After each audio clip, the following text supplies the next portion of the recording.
It's a very dangerous environment when you have a kind of isolated, low trust society, and then people come very bad at identifying existential threats that are slowly incoming, that are easily avoidable, and that people are just have been conditioned to be incapable of cooperating to So how do you avoid get to a high problems. trust society? Like you say, a problem is that we're in a low trust society, but how do you get to a high trust society?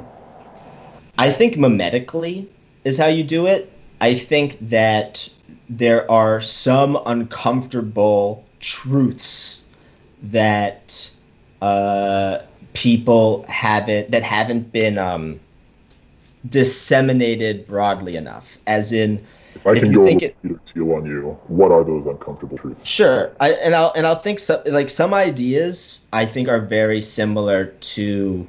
You could think very similarly to equalizers, things that are equalizers, just like the Second Amendment. Like I think a firearm is an equalizer in terms of if you're a 70-year-old grandfather, the only thing that you could use if three 20-year-olds with baseball bats break into your home is a firearm, right? Even if they have firearms, like at least you could turtle up, you've got a firearm, it's an equalizer.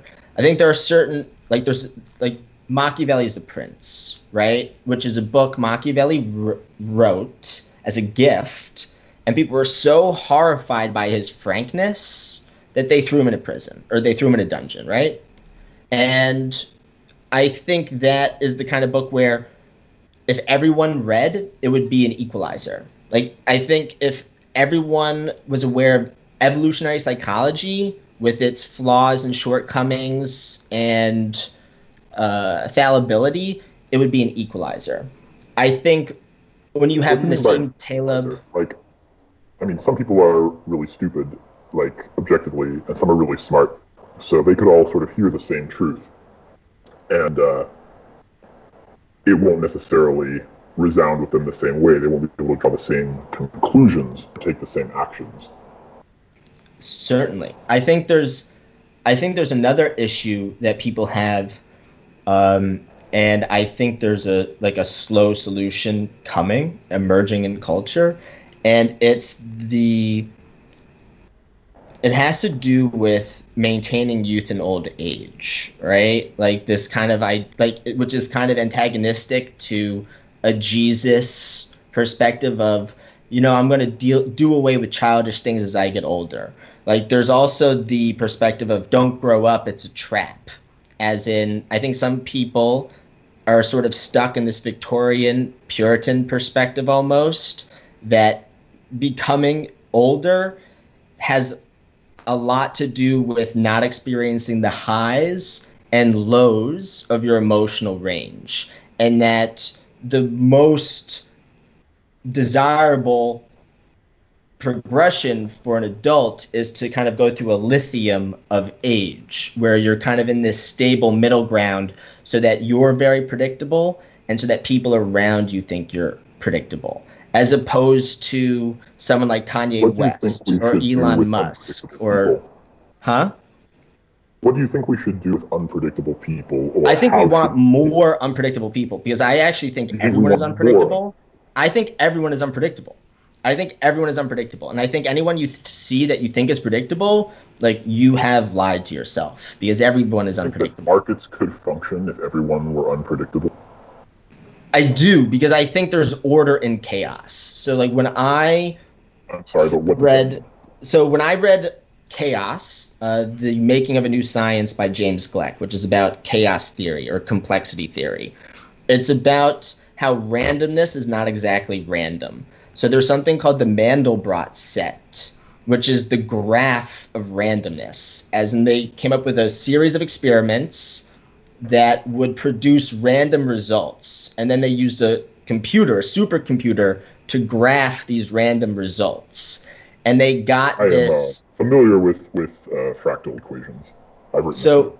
So the Fractal. Mandelbrot set is the graph of randomness, and what it shows is that randomness is not exactly random, right? So that even though it's completely unpredictable, it actually follows.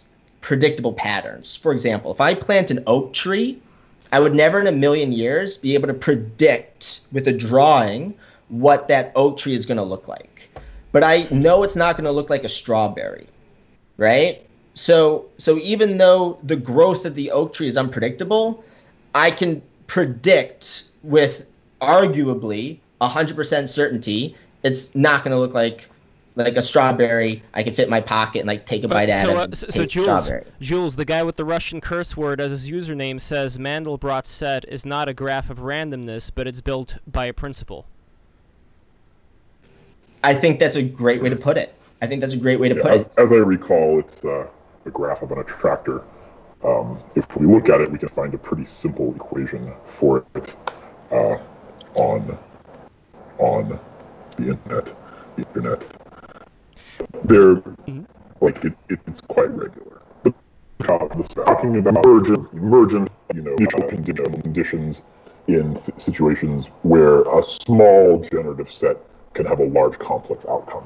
I think that's fairly well established, and it's interesting to understand. But the kind of randomness you're talking about, it has topography, right?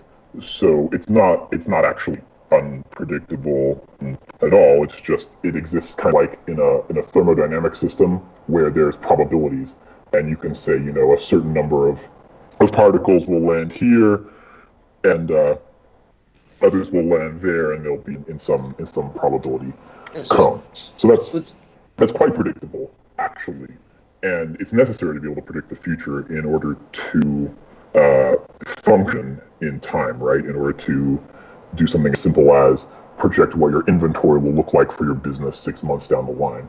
So I think we've deviated pretty far from maybe the core topics that we were hoping to discuss. I could actually bring it back, I think, regarding human beings and randomness. We take a look at different voting districts, and we see many who are voting red and many who are voting blue. If it was completely random, we would have a purple color, I guess. I don't know. We would just have a whole mix everywhere. So people rally around certain things. Absolutely. See, this is one of my frustrations with chaos theory not being taught in schools along with biology and physics and chemistry, is because you have to condense the deepest implications of it in a way that people don't even know how to apply it to open and closed systems, right? As in the way chaos theory applies to an open system is fundamentally different to how it applies to closed systems. And that's because of strange attractors, right? But the reason why, if you had perfect information,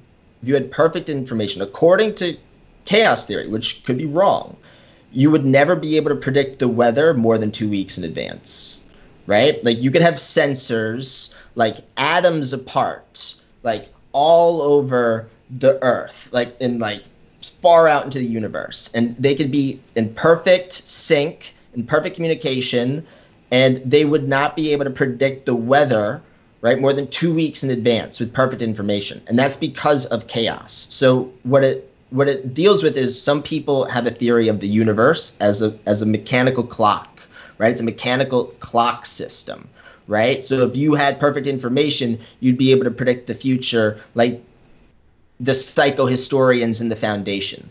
But it's wrong because the universe is not a clock. Or better yet, if you think of the universe like a clock, the clock is wound by chaos. And this is the nature of emergence, right? So I, as someone that has faith in human beings and mankind and markets, I want to facilitate an environment for emergence. Zero, you were saying. I don't have much faith. Much faith in human beings.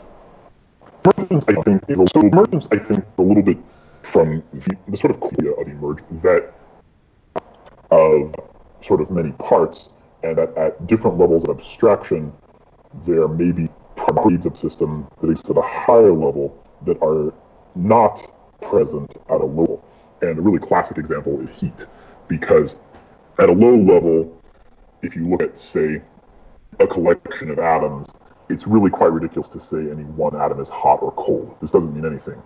And I understand, look, the problems with the classical model of physics, okay, sure. But look, on some level, all the particles in, say, my cup of coffee are moving either quickly or slowly, but no individual particle is hot or cold. But collectively, the body of the particles is hot or cold. Temperature is an emergent property of matter.